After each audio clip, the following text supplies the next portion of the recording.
Hey, All John. right. We finally G'day, Kev. Good to be. Huh? can't believe we finally actually started to jump on the bandwagon with every man and his dog is doing their own podcast.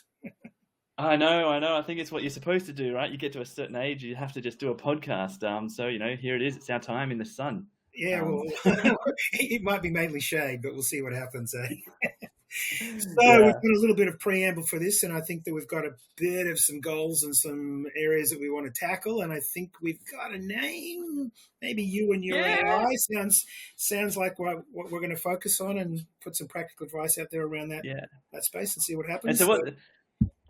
Yeah. So what this means for the viewers is we're looking at. We want to we're techie people, but we're not necessarily at the edge. Well, Kev is actually at the edge I in don't know. AI, and I'm at the edge maybe in robotics.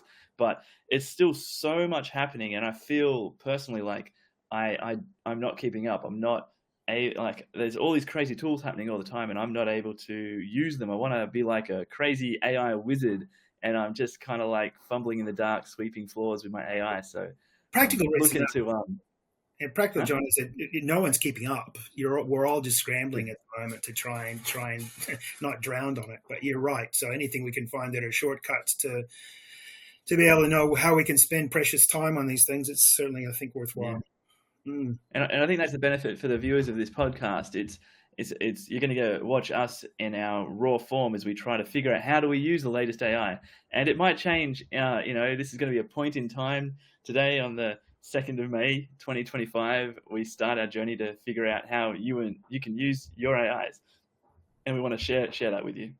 Yeah, I think probably they'll learn as much from the mistakes we make over the next few weeks as they will from the things we do well. But I think that's really Yeah, probably an important message that I hopefully we can get across here is that it just like we're doing this with the podcast itself, get in and do some stuff, get your hands dirty, play around, find things that are interesting to you that help you, and that's how you're going to basically learn. Don't be afraid of breaking stuff. yeah, yeah, hundred So percent. So cool. So yeah, I really like what we've got in a very quick order of time, John. With that name, I think you and your AI is probably a really key foundation. Is because I think that I think you believe the same, but I certainly strongly believe that it's going to be about how we can harness AI and put it to work for us, with us, and those that Yeah. can actually get that under wraps and understand how to confidently do it are the ones that are going to shine. There's certainly going to be lots and lots and lots to do in that space for sure. Yeah, 100%. I think we're all going to find, yeah, success by leveraging AIs, but we have to do it. We have to figure it out. It's going to be like Absolutely. early days of computers. It's So, going to be. John, do you want for the viewers of if we ever get any, maybe we just get a quick little background about what you're about and what you bring to the table, and maybe why you're a little bit of why you're here. That'd be good, and then I'll do the same and Yeah. try and not make All it. right. Yeah. I'll try and make it not too. G'day. My name's. Oh yeah. Right. G'day. My name's John Vile. I am a roboticist. I work for a robotics company doing robot stuff, and I also teach robotics on the internet. And I just generally enjoy building and playing with technology. And so yeah, I mean, I want to see how we can make robots better and more useful. Like we already have robots being used in say mining, in automation spaces, in manufacturing. But the big promise of robotics I see right now is potentially home automation, and a few of these other have been more difficult tasks. But these are all powered by AI, and so that's where my background is coming from that. But I really also want to. I see a really cool vision where I've played around with lots of hackathons in the past. I'm a big fan of startup weekends and a few different things like that. And as I'm getting deeper into just the general AI tooling, it makes me think, oh wow, imagine if we all could just do a hackathon, but with an AI now, and you could rapidly experiment with ideas and come up with cool things. And so, really, what I'm here to do is, I'm obviously all about robotics, but I want to see how can we use these things for other parts, and maybe not robotics that are still, technology. How do we, I want a website or something to do some specific task for me and my robot. How do I just make that happen instead of spending 2 weeks? Maybe I spend 2 hours and quickly figure it out. So yeah, that's sort of where I'm hoping to go, and I'm looking to learn a lot from Kev here, who's been really in this space for a long time. Who do you, Kev? Yeah, good, John. That's great. Well, Kevin Baum, I've been around the tech industry since there pretty much was one. I was talking to some people this morning, and when I bought, back in the 80s and the dot-com boom. So I've been around doing serial entrepreneur in the software development, game space, PCs. I'm old. Basically, I think probably my best attribute is at time at bat, and I've always been incredibly curious. So curiosity, tinkering, making, playing, always trying to be at the cutting edge, if not the bleeding edge of stuff, and seeing where its potentials are.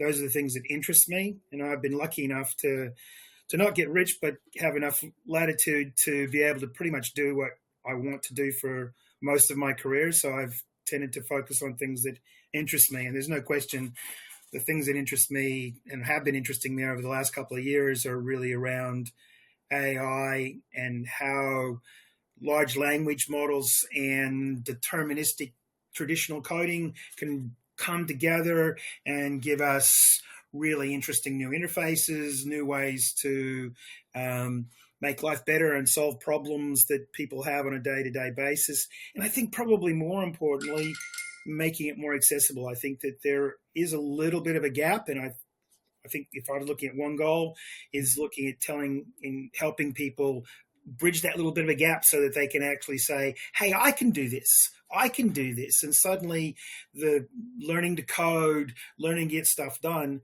is more about logical thinking than it is about syntax and learning and having to remember a lot of stuff.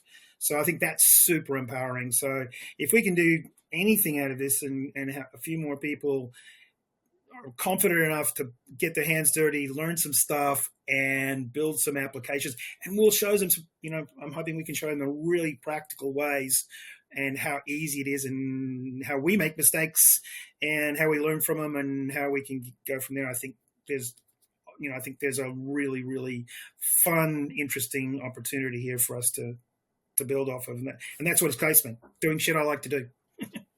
100%. Yeah. Can't wait. So that's us in a nutshell. We hopefully get some feedback from some people along the way and tell them what they can ask us, what they're interested in and what we can help them with and what we can help them with. But certainly in a lot of cases, what we're interested in trying stuff and see what works and what doesn't.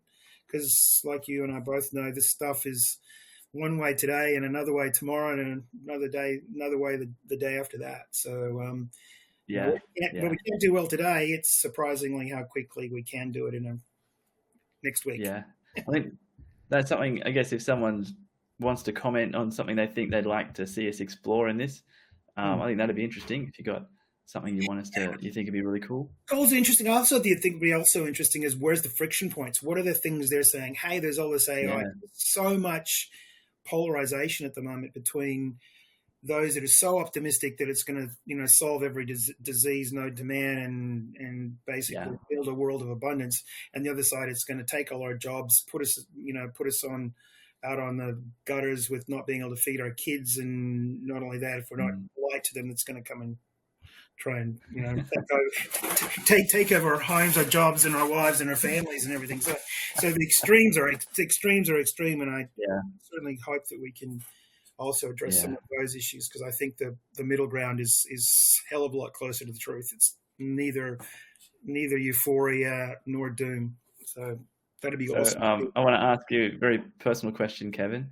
Do you say thank you and please to your AI? Absolutely. Yeah. I think it's really important. For me, I actually analyzed that the other day and I thought, well, geez, why do I do that? Particularly I find because I'm using typing and voice. And particularly I find when I'm using voice, I speak politely, and I think it's important. I think it's important not necessarily to get a better outcome, because it doesn't change anything as far as the AI is concerned. But what I do think is important is we practice courtesy in our lives and do this. And I always tell people, look, treat an AI like an intern or a junior person, and you're trying to give it guidance. And I don't think I don't think there's any place for being rude. I Yeah. know it's about as much from you, the sayer, that is the hearer. Being polite helps you mentally, and I think you think better by being Yep. polite. I think it's not about this being to the point and not having the niceties. So I would Yeah. encourage it, I think regardless of I kind of agree. It's interesting because, you know, people, your mum used to say, it doesn't cost anything to be polite. Well, I mean, maybe now it does cost some few cents to be polite to your AI. But one thing that I think you may find is that you may get better results. And the reason why, you know, the reason why is because AI is still at its core is a kind of pattern matcher. So it just tries to say things that are likely to be result from what you say, right? And so then if you think about, there are some parts of the internet that it was trained on where everyone was polite and they talked to each other politely and they answered questions respectfully to each other. Probably more trustworthy parts of the internet versus the other parts of the internet where people, you know, maybe aren't polite to each other and are swearing, and, you know, that's probably the more not nice parts of the internet. And the AI's seen all of it, and it will just try to match you. So if you are rude to the AI, it'll have systems that stop it being rude back, but it will be matching you in that part of the internet that's full of like conspiracy theories and like crazy people. So yeah, I reckon it actually pays. It'd be interesting to do some actual research on those things and try and actually, analytically see if that's how that works or not. Yeah. Again, I think people who ask things nicely deserve better results anyway. So that's Yeah. that's a good enough. That's certainly a good enough reason. Yeah. All right. So how are we going Well, John? We doing okay? Or would you Would you want to listen to us so far? I think so. As long as we are giving people value, as long as people get something interesting out of it, they'll keep listening. I hope you'll keep listening, viewer, listener. Look, I think if we can actually just get a good foundation started here so that we can actually understand how we best communicate. Because one of the things that I'm looking for out of this as well is, like you say, I've done a lot of things, I know a lot of things, but I've not really done any of this stuff very much. Given plenty of lectures and taught classes and stuff like that, but not sort of this sort of informal stuff. And it's a new skill for me. So I'm interested in learning that skill and becoming decent at it and seeing if I can actually do stuff that's valuable. Cheap, good goal, but it's a to do rather than a to done. You're doing it right now. Let's keep going. Sounds good. All right.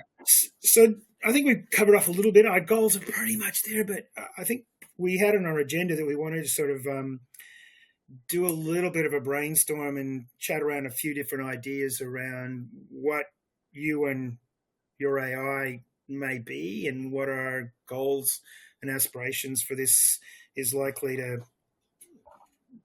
we think coming in day one, 10 minutes in, what we think it could achieve, and maybe we can get some clarity. Because one of the things I think as a foundation we discussed earlier, John, was about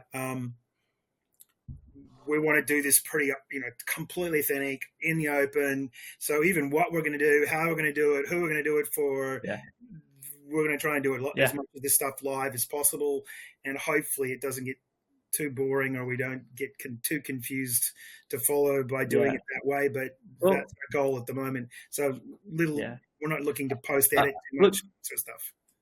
So I love constraints. I think when we do these things, having like clear boundaries about what is in and what is out. And so, some things that, we can float around are like a weekly time constraint. Because if we're going to say we're going to use AI to do this stuff, then it would be useless if we also spent a full-time job's worth of hours making whatever this project is we're going to make. So, we need to basically limit and agree to limit the time that we'll spend on making this project. Propose 2 to 3 hours. And I know it doesn't sound like a lot, and I reckon I'm going to struggle to get something meaningful done in 2 to 3 hours. But if AI enabled me to make something really cool with an effort of 2 to 3 hours a week, in a space where I'm not technically super strong, but something that I was comfortable delivering, I think that'd be a really big win. So I'd love to I put think on the that table that we're going to. I think that's a good constraint, and maybe we can actually even something we can talk about on how much effort and the things that we've done each week, and say, well, yeah, probably the goals maybe around 3 to 4 hours a week, and how far did we, how close did we get to that? You know, both in terms of overs and unders, because I'm sort of thinking from my point of view in the first instance, we might be, I'm probably going to invest a little bit more in time than that to create some tools so I don't have to, so I can actually achieve that and be highly productive out there. So it's a little bit maybe investment into, you know, the thumbnail tools we use, review a few things that are specific to it, particularly because they're new areas, a little bit new areas for me. I'm aware of them. I played with them for other people, but not really ones that I've used in anger. So I'd like to do that. I did do a quick AI homepage for us last night. Which is really I haven't seen it actually. Is it wrong? Yeah. Is it live? Yeah, it's live. It's on. It's at www.ai-team.do-it-yourself. Have a look. DIY. I'm going to go there right now. Yeah, go have a look. It's the content's completely wrong because I sort of gave it a brief and it decided we were going to make a shitload of money out of it. How are we going to make it? Oh, nice. Yeah, the AI decided that we were going to charge, you know, hundreds of dollars for people to join our AI team and stuff, but which I think is pretty. Well, I mean, you know, that sounds like a premature. Let me see if we can bring this up for the viewers who are watching this with some kind of. Yeah, you can just do a share. Can I share my screen actually? Yeah, you can. Yeah, absolutely. Wait, no. How do I share? Oh my god, this is like Teams all over again. Where's the share button? Screen share. Here we go. Okay, window, AI team share. Okay, now it's just gone over the top of your head. What if we make a Oh, there. All right. Yeah. Cool. All right. And I'll move myself as well. All right. Cool. There we go. All right. AI team. I love it. We should probably also give a shout out to the tool we're using, which is we're both trying to figure out as we go along as well. So yeah. I think I said we should actually talk the tools we're going to use, and I think they might be slightly different as well. So what tool did you use to create? This tool here, in terms of the presentation tool, we're actually using a tool called Airtime, which is used to be called but turns out, and it's we're yet to prove how good it is, but I think that there's a few interesting things, so we'll keep people informed on how it goes. Anyway, here's the website I knocked up in about probably 20 minutes. I did a bit of preamble. Brief, a bit of a BRP about what we're doing, and got a little bit of a storyline using my using Anthropic and Claude to sort of tell a little bit of a story on it, and then I dropped the content into Cursor and gave Cursor a little bit of a design guide as well. So just a quick screenshot to be able to knock something up. You'll notice it goes back and forth. In terms of dark mode, I think I probably did 3 or 4 prompts to get this done. Right. And then I did use, and that background image of blurred people walking in a crowd was from Midjourney. So I just knocked that up out of Midjourney and then just made it's 50% transparent. And drop that in the background as a bit of thing. So the objective was to do it fast, and the AI Team DIY logo I dropped into Pinpot, which is a Figma alternate of an open source version of Figma. Just quickly knock something up. Literally, I think that took me all of 2 minutes, and it shows. So it's not. It really was just a placeholder for us to start to have a discussion about it, John. Yeah. No, I love it. I think it's cool. I just really like this call to action. Join the 1%. I'm going to click that. What does it do? $1,000. Oh Yeah, I think the AI thought more of us than we think of ourselves anyway. I'm ready to do my transformation The for content was $1,000. completely written by the thing as well. But I did give it some guidelines on about how to Yeah, tell a story. But yeah, other than that, and it even came up and created all of those things. The countdown is 12 months, and it's saying you got to be on yeah. across, which I think is funny because the JavaScript doesn't quite work yet either. So every time you come to it gives you the same. Still gives you 12 months and 30 days. Yeah, yeah. I guess it's MVP. Oh yeah, But yeah, this is really cool, right? yeah. But these are the I sorts of think things any we of you do. who's listening, Yeah. any of you who's listening, you can go to www.aiteam.diy and you too can join the 1% for $1,000. And, Please don't. Please don't. Not yet, anyway. I think this will probably change. We might end up changing our domain, I guess, as AI Team was yesterday's name for this podcast, and now we're That's true. doing So your AI. But it's yeah, very cool, though. I think one of the things that I think is probably worth noting on this is that and it's something John and I, you remember when I first started talking about do it, look at it, and throw it away and do it again. I mean, I think that's probably an interesting lesson to be taken away from using AI. Often, you're going to try something. We talked about before about agile and doing things quickly and failing fast, which often were in weeks or months, and you would try something and take market.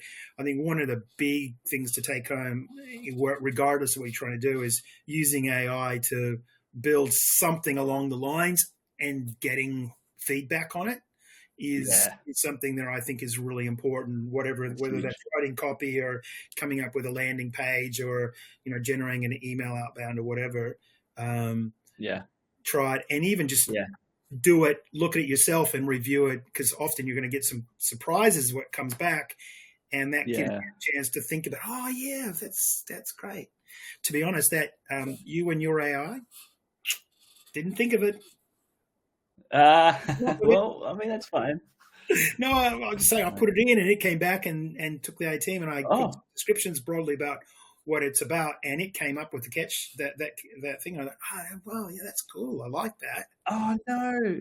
Well, I mean, that's no. I mean, that's good but bad. Like, it's good. Ultimately, it's good. It just, man, I think that actually is apt though. That the name of our podcast about AI was written by an AI, so that's probably not too bad. It's a bit meta. It's a bit meta. Yeah. All right. I'm gonna stop screen sharing and we'll go back to I think if I click this button, what will happen? Hey, look at that. Yeah. We're on the we're back to how we were. You have to well, we both have to have a bit of a play and become a little bit more masters of this tool. Yeah. We'll get there. We're getting there. We got some ideas for some presentations and stuff we're going to do. So and make use of all of its bells and whistles as well. So cool. That's right. Valued listener, we will be better. So I guess the next thing to do is to just check. So that's our website, and that's a really cool example of the sorts of things that we're going to try and do. But like, we want to do something that's better than just a generated website with a few things. So like, what project do we want to have a go at? So you were saying, we're saying that we want it to be, time constrained. We obviously want it to help illustrate how people can use AI. What else would you like in the project? Like, what's our high level? I think what's important. I think we need to look at something that actually builds something, but also how it tackles from ideation, validation, specification, build, test, review, and then get feedback loops, etc. So look at something that's journey based and look at how the AI can play a role through that whole process. So, hey, we want to build something new, novel, and do something that's novel, deliver a service or a solution that's novel, hopefully on topic, and then go through a process from, okay, do we we might have one or two ideas and say from maybe today's session, and then do some deep research and record some of those bits and pieces on how we went across those early phases. Because one of the points that I strongly believe at the moment is that 90% of your results are going to come from planning. Good AI comes from good planning, and therefore putting the effort to see that the initial outcomes are planning outcomes and using AI at that phase rather than trying to jump to the end result. Hey, I want $1 million, and asking AI to build you an application that's going to generate $1 million is a waste of time. So I think if we look at constraint of a project that fits into that, we can actually see it all the way through through each of those phases. I think that would be important for me anyway. Yeah. Yeah, I think that makes sense. And John, maybe you want to talk to, I think one of the things we're trying to do from a time constraint situation as well is leverage what we're doing so it actually has relevance to the other jobs and stuff that we do. Yeah. So ideally, I feel like if someone's listening to me talking, they're probably interested in robotics. So I'd like there to be a robotics flavor to the project we put together. So that'd be nice. Also, I think so. You mentioned there's a hackathon starting in a month's time. Yeah. One of the platforms, which we'll let you know about it probably on the next one, but the platform has a hackathon coming up at the end of this month. They've got a kickoff in a week or so. Actually, I think it's 4 days, 7th, where they're looking for a vibe-coded solution. It's going to be delivered. You've got about 30 days to build it, and some decent prize money. I think something that I think we should probably look at something that's going to be externally judged or reviewed if we can as a project. So that makes sense. I think maybe might we put that as a precursor? Let's maybe for next week if we decide that that's how we want to go with it, look at some of our solutions out of today, and maybe then tell the listeners next week, a little bit more in a bit more detail of how it fits into that would be great. Yeah, I think that makes sense.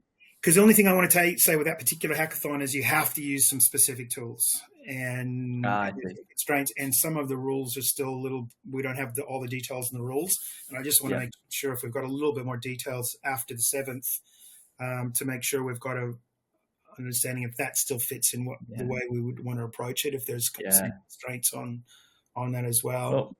But yeah, I do like that. I do like that overall time constraint concept, though, besides the individual weekly, to say that our objective is to do something within 2 months. So, whether we do that, John, I think we can actually look at some stuff where we try and put some of those, so whatever we're going to do, we'll give ourselves some fairly, in some cases, maybe we might do some stuff either post or inside of this other one. We might even say, well, what are we going to do by next week, and give ourselves 3 hours to do a particular outcome. Because the other thing I'd also, probably from my point of view, I'm really tired of seeing all of these AI tools, podcasters talking about and doing a to-do list, and then not even really finishing the to-do list. I mean, there's lots of starts but not a lot of finishes, and I think it's a bit like, all the coders that have worked for me over the years, they say they're 90% finished when they're probably, but really it's maybe 40 or 50% finished, because the devil in the detail, the last bits are the hard bits. And I think we have to make sure we get stuff done. If it's not usable, that it's not something we want to use again, that somehow we failed.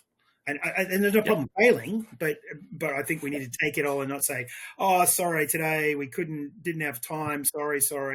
You get the idea. That's something I don't want to see. I don't know about you, but I don't want to see. Yeah. Now we've got to get to the end of a project. I agree. That's got to be a big thing. And another one would be really cool is I actually think we need to, and this is maybe where we could bring some other people in. Maybe if we don't do a hackathon scenario, but if we're looking at some expert, hey, we built this tool, we think it's cool, you're a movie producer or you're in this area or whatever, and say, would you use it? Yeah. And see whether it passed muster. So It'd kind of interesting if we found someone who would come on the podcast with us and we just watch them do a user interview live while they use the thing. Yeah, that'd be something along those. Well, I had one this morning. I had breakfast this morning with a mate of mine who's a CFO of a mining company, and his board has actually just last week charged him with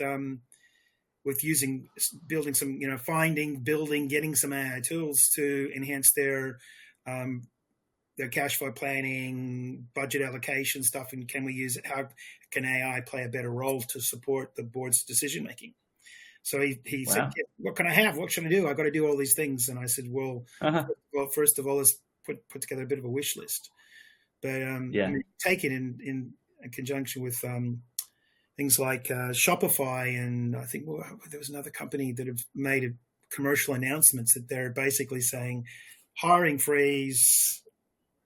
No, if they have to exhaust the capacity of doing the work of solving the problem through AI before they get resource allocation. These are the things where you start to say, well, okay, there are real world problems. So if we can fit that in, because the same thing, another to-do list. I don't care about another to-do list, for Christ's sake. So I would much prefer that our problems and the things which we focus on are things that are novel, that have a justifiable problem that needs to be fixed, or we think we possibly can, even if it's really niche and only 5 people on the planet really care about it. But if they care enough about it, then it's worth doing, I suppose. Yeah, it's worth it. Something like that. Yeah. All right. And can we go through the list of ideas? Huh? Yeah. Why don't you jump into those, and we'll walk through them and see which ones we find resonate with us. All right. So I really want to do a robotics thing, but I have to admit, if I don't, I'm going to think about these each on their merits, mostly just of whether I would use it or not. All right. Potential project idea number 1: creating a personalized meal planning system. What do you reckon? Yeah, it's a little. I do find a little bit generic on the top. It's really trying to find what could be unique and interesting about it, both from an AI perspective. I have been playing around with this a little bit myself, and the AIs are pretty good at being able to take an image and record calorie counts and break down the nutritional elements from meals. So if it was something along where it actually uses that multimodal approach, where you had a plan and how well you went and some measurements to it, and it became really, really convenient. So it's, I can do this without thinking about it. Hey, here's me. And there's some really kind of cool sensor stuff around some of your metabolic, either whether, you connect it into a watch scenario to get some of that metabolic data to sort of give you that guidance. That kind of is interesting. That's where you're going. There's not much robotic. There's not much robots there. No. But I do actually, I actually have a completely different angle. And maybe I'm just a tight ass, right? But right now I pay for a food delivery box. And, it's not too bad. Honestly, it's not that bad value, but it is like expensive box of food turns up at my house every week. And the reason why I keep paying for that is because, trying to think about an interesting recipe to eat for that week and then get good stuff for that. And, it's actually a big pain in the ass. It's kind of nice. I can have this effectively automated service that, sends me a box of nice food. And if I cook it and eat it, I stay reasonably healthy, right? Because the alternative is I'll just eat ramen noodles or order pizza or something if I don't have it. So there's a big benefit in that. But I do wonder how much, I've always thought about if I got some recipes that I like. I've got now a list of probably 15, 20 recipes that we've done that I really like. I could just get them from like Woolworths or Coles like delivery, right? But it would be my wife, she likes variety in her life, so she does. Sorry, that's my wife there. So she likes she likes to have different things for dinner every week, and so this is a problem for me because I'm very simple. So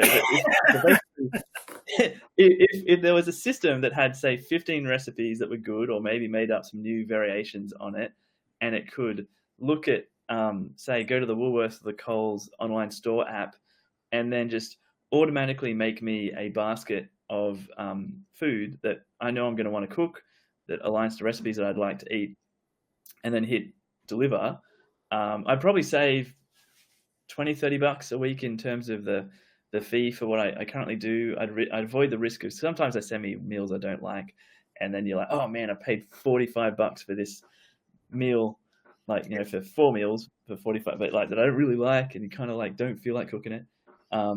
So I think that'd be kind of interesting, at least to solving a problem for me, to just you know, John, save a bit of money in this cost.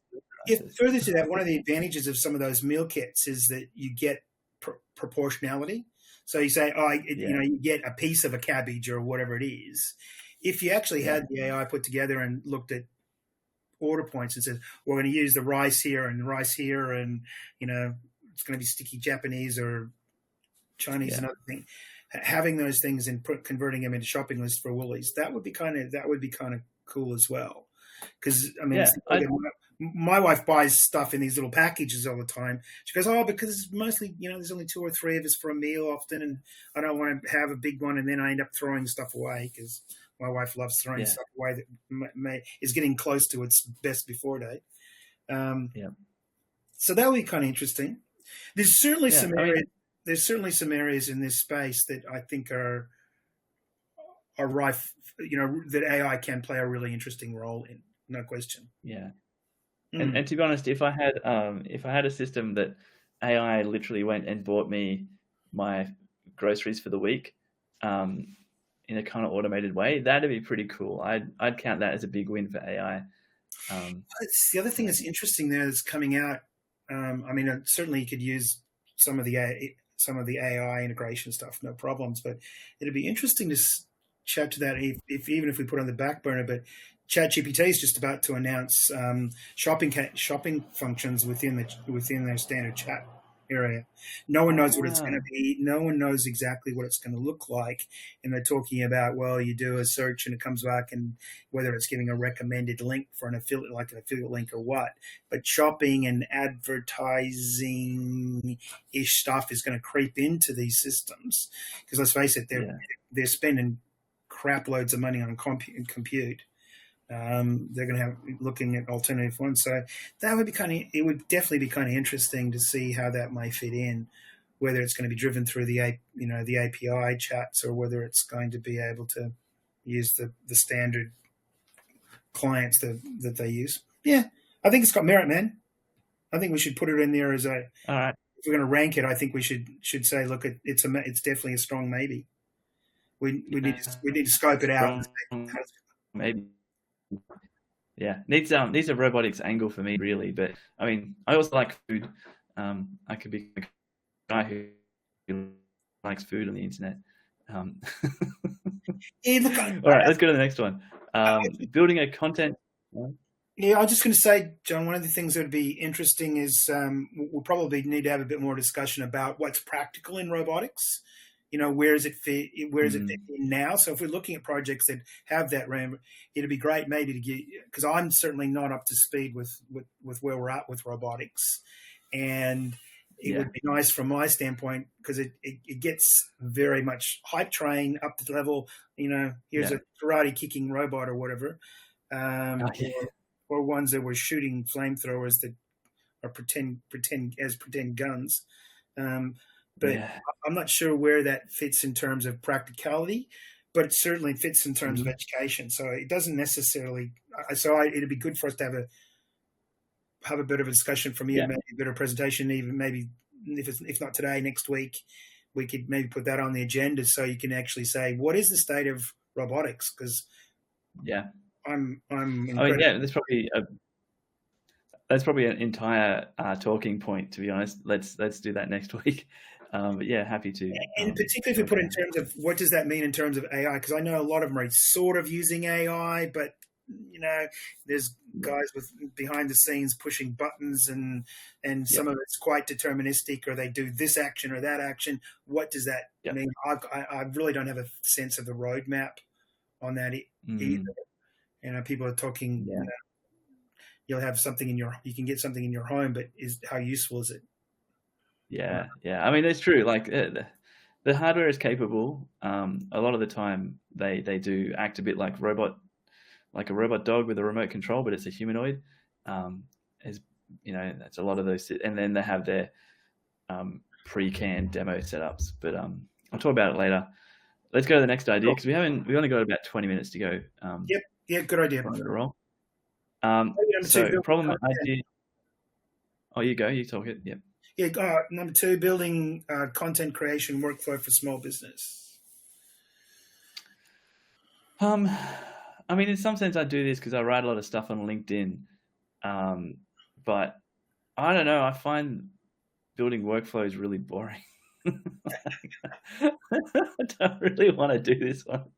I do it, but I feel like everybody's always like, "Oh, you have to have a process, and then you'll like get the results." And I'm like, "Man, I don't need a process. Like, I just, yeah." Look, I'm happy to pass on. I'm actually super excited about this stuff. Yeah, tell me why sell it to me, man. Because I think that the problem we have with most of the stuff we have at the moment, the way LLMs work, is they're really the generic. It's so generic, and you can tell of the writing because they use repetitive phrases and words. And I think the challenge for a lot of people is like, oh, it just sounds it's blah. And there is some really, really simple things that people can do to make the content so much more compelling. And whether this is a decent enough project, I don't think it's a big enough project for the hackathon if we want to try and win it. But I do think it's one that a lot of people could make some some major advantages on. And yes, you can do it by cutting and pasting, doing this and dropping that there and here, and doing some research and finding some voices and some things to do it. But having a flow for that, a tool that could actually, I mean, to be honest, and I really liked that. And part of also that is it fits back into this AI team function I talked about initially, is putting a team together. Because what you don't want, and I think this is another major problem, people think we talk to AI and it's the AI, it's the same thing all the time. And in practical terms, depending on what you're doing, what the goal is, what you want them to do. Hi. It just gave you a thumbs up. Yeah, I gave a thumbs up. We need different AIs. I didn't get a thumbs up. Actually, I think it's my Apple camera that does it. Okay. Yes, I do think that we really need a team of AIs that are trained, even how you prompt them, so how you wrap them, etc., to achieve particular results. So I'm aiming to write some advertising copy, or I'm doing this sort of communication. I need this sort of financial report, and showing how you can actually have build those sorts of things to your team, both in terms of the skill sets, the style of writing that other people have, but also how they might actually influence on you.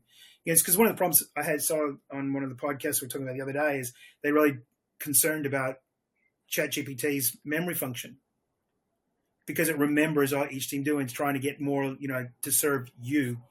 The problem is that it when you're asking about recipes for your wife to cook you for dinner, and the next thing you're talking to them is around how do I fix a bug in some TypeScript code, it doesn't really segment those things, so you end up with this sort of really polluted, which is like we get with Netflix, where you get these streams which are sort of all weird because it doesn't know what your intent is at the time. So hasn't figured out the anyway, that's my. I do think there's some traction in this one. I think there would be a lot of people who would find it really useful, but it's probably less obvious.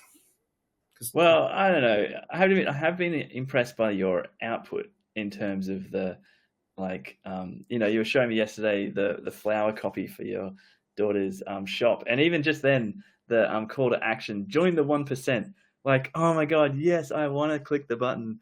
And so there's certainly, I feel like you're onto something here, and there's probably there probably is something. I don't know. I just don't call it a workflow, and I might be interested. I just don't like processes and workflows. It makes me, inside. Okay. So look, which is weird for a robot guy. I agree. I quite like workflows, and I think how-tos and checklists for people helps. And I think and knowing how to break the rules from those workflows is super important as well. But I think it's better to have a workflow that you sort of follow than to have none at all. And that's true. And you end up with this. It sort of gets you past the empty page syndrome.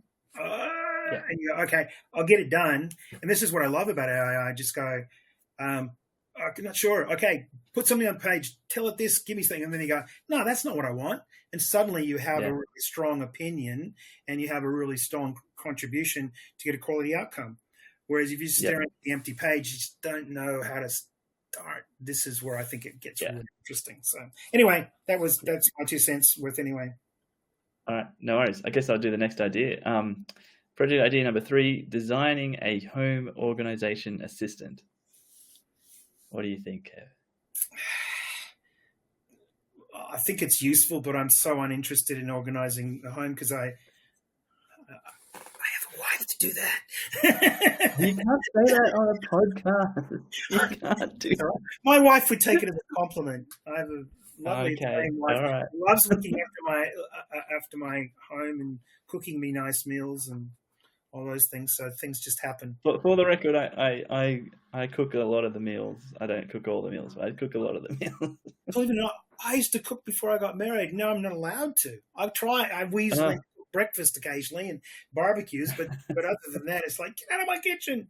It's like, okay.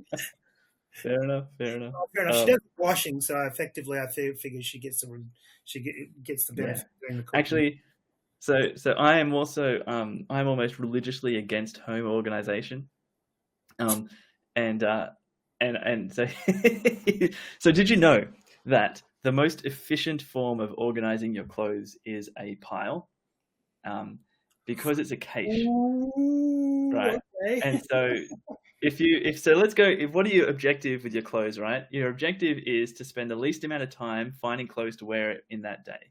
And so what people tend to do is they tend to wear clothes that are suitable for the season that they're in. And so the clothes that you want to wear are probably the clothes that you wore last week. And if you have just a pile, they'll be on the top of the pile. It's like a cache in CPUs, right? Like you have the CPU cache, you have that level 1 cache. So you can have a level 1 clothing pile, and it's actually more efficient. The only problem is eventually the pile's too big and you have to sort everything and put them away. Yeah. But for like day-to-day use, a pile is more efficient than like sorting everything into its drawers. So like, I don't know. I don't think I could do this project. You and my wife, we need to catch you guys up. You're gonna have a chat about this. My wife, I came relatively messy into our relationship, and one of the first things she did after I think the third date is she sorted out my sock drawer. They're all rolled up and nice, tidy, and color positioned in my drawers now. I must admit I can find things, but I've been trained now to. Yeah, look, in the right place. So. If you want to count, you have to count the time you spend putting the socks in the drawer, as well as the time you spend trying to find the socks to put on your feet. That's total time spent. I don't put them in the drawer; they just appear there. Well, that's very nice. I mean, that's what we need robots for, right? And then you can have. Well, it's like my clothes in my wardrobe. My clothes, I go into my wardrobe and have a look, and there's things that I used to like and love, and they're gone. And there's new things in there that I don't even know where they came from. So, yeah. Well, I mean, that's I've got these magic. That's exciting. things that happen. All right. Anyway, So maybe we should move on. let's stop that one for the time being. I think there's a lot of people who can make a lot of use out of it. And I'd be interested, particularly if looking at your cash model, maybe we try and look at it something total. If we get around to this one, we could look at something that's totally nouveau and maybe do some time and motion analysis, which is softly collected, and start to see that prove that having an untidy cache clothing, a cache of clothing is the most efficient way. That being said, I must admit, I often when you go on holidays, you live out of a suitcase, and it's like, hey, guess what? The bottom half of the suitcase never got worn because the shorts and t-shirts that I had on top were just fine. Thank you very much, and I wore them for 4 days in a row. Yep, that's how it works. That's yeah, never thought about it. Unfortunately. All right, keep going. We've got 10 minutes to go. Number 4. I know this has got a robotic angle in it. So yeah. All right. You're going to read it out for me, and then I can respond. No. It's robots. You can take the lead on number 4. All right. Cool. You can pitch it to me. So what's? Let me pitch it to you. Okay. So you know how when you're working at home, you tend to spend more time in your workday doing work, because what you do is you do a little bit of work and then you go and you fill the dishwasher. You do a little bit of work, you go and you'll have to sort the clothes. You do a little bit of work and you do all these little things during the day because they're just there. And then what ends up happening is you end up working longer than your 8 hours to make up for the little small time that you spent doing these different chores, right? And so that sucks. And you much prefer to have clocked off after 8 hours and just go and hang out with your family. And so what we do is we help you find the robots that can do those different chores. So this is an app idea, obviously. I haven't made this thing yet. So the idea is that, we have a list of chores that you might want to do, from, vacuuming the floor to packing the dishwasher and whatever. And then we try and help you find robots that can do those chores. Now, for a lot of the things, there's no robot that does the chore. And that's okay. So certainly for vacuuming your floors, there's plenty of robots. Cleaning the pool, plenty of robots. But for the ones that aren't there yet, we'll go and look at the research that exists this is obviously a giant academic exercise, isn't it? And we'll find the benchmarks and we'll give you an estimate of how close is research to actually doing that task for you. And, give you a TRL level. So, maybe in 3 or 4 years time, I'll be able to get a robot to do the dishes or to fold my clothes or to put them in the washer, so it'll be a website that firstly, you kind of can help you save time with the things that are automatable. And then as these options come on the market, they'll also be, oh, hey, did you know now you can buy a Unitree robot that can fold your clothes, which you can't really buy right now, but that's the idea. I do like it. I like the fact that it's got a lifespan of 5 to 10 years as a business. It's it's coming soon. It's got a bit of a Kickstarter component to it as well, maybe, where he's talking about, hey, here's a use case. Because I think we're probably going to find a lot of the functions you want to do are going to be this robot plus this work to deliver this outcome, and bringing those matching service. How do you match the application use case client base with the hardware software scenarios would be kind of interesting. And I think it would be, what would be really also kind of cool is have something that's got some honesty, integrity about what the timelines really are. Because at the moment, it's a bit like we talked about at the beginning of the thing about AI is either going to take over the world and kill us, or at least take our jobs and throw us in the dustbin, or it's going to lead to utopia. And I think that robots are a manifestation of that same thing. What is the pragmatic truth? Is it 2 years and 10 years? And most of the people are talking about from very polarized views. Mm. And I think that's kind of useful. Yeah, I think it'd be good. It is hard to give honest estimates though, in terms of like when you're not in the company. Like, Elon Musk is always saying everything's going to happen in 1 year's time, right? Like he's Yeah, always like, oh yeah. the perennial 12 Um, months. but he probably actually has a better. I'm sure people in Tesla have a better idea about how long it'll take for the Optimus humanoid to be, a thing that will work and do things in your house. But they're not saying. So it is hard to get those gauges. But at least, like, what you can do, I think, is, estimate like loosely with TRL, like technical readiness levels. Mm-hmm. That tends to they do have some vague notions on how far away you are from proper commercial product. And so I think you could look at the research to see for this task how many demonstrations of it have occurred in different research labs, and then estimate the TRL. And then from the TRL, you could probably estimate how long until a commercial product is ready.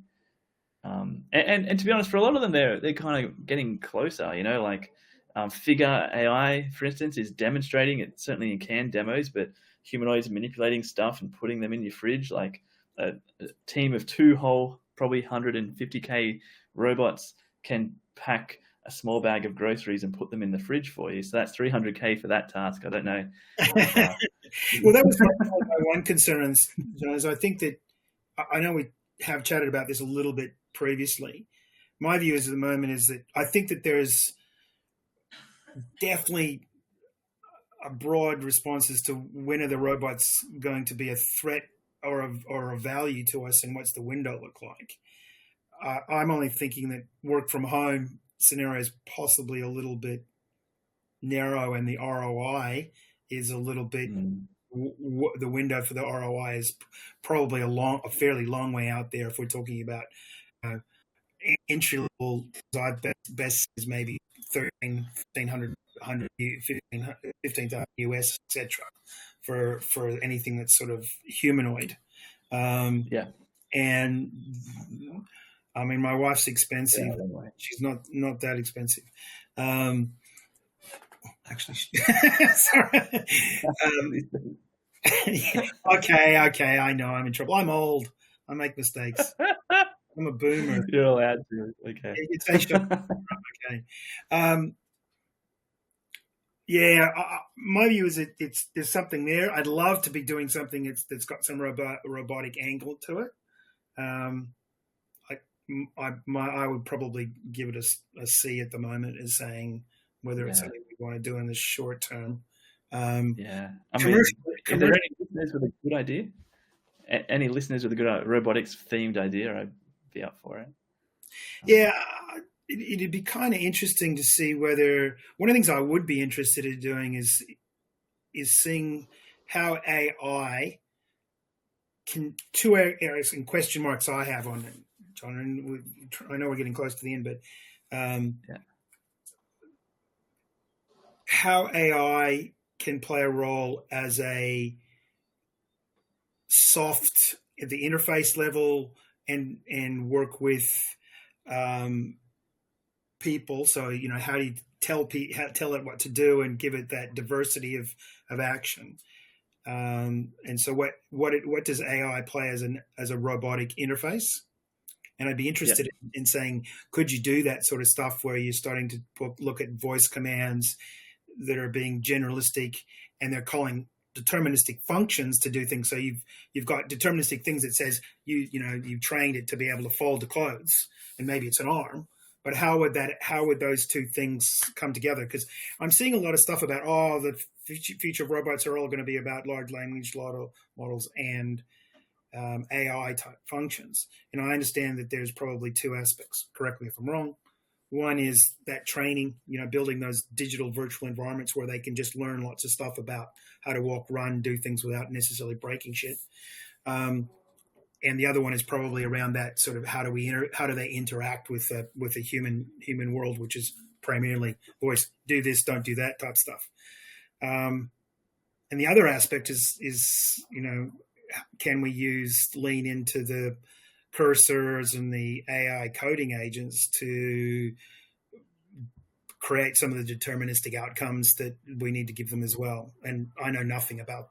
I mean, I know a fair bit about building code through using AI agents, but I don't know how that's being applied to more robot scenarios. Yeah, That's something that you I mean, interest in as well. yeah, I mean, really running out of time here, but maybe that's something to talk about next week as well. Just sort of where I see that stuff. Well, I guess a little bit off topic, but it's let's drop this off the list at this stage, and let's revisit it as part of maybe next week. We talk about that interface between the two, and that might actually kick us across the line with something else. Yeah. All right, we've got 1 minute to go. So what we're going to do this week? We're going to just do a bit of planning. I think this week we needed to follow up with some of the branding, some of the emails. I'll put together some episode notes and stuff, an agenda for next week. I think in the interim we'll look at thumbnails. I'll also look at how we publish the podcast and that sort of stuff, what editing or other things which we might want to put across it and stuff like that. So let's look at the practicalities of the output, and next week we can then give ourselves a bit of a week 1 mark and where our gap, and do a bit of a gap analysis. Thanks, maybe. I don't know. All right. You don't want to just publish this? I think we just publish this. Is great. No, I think we publish it, but then we next week we can actually tell you, we can tell you how bad it was and see if we can, improve it as well. We need to focus. Yeah.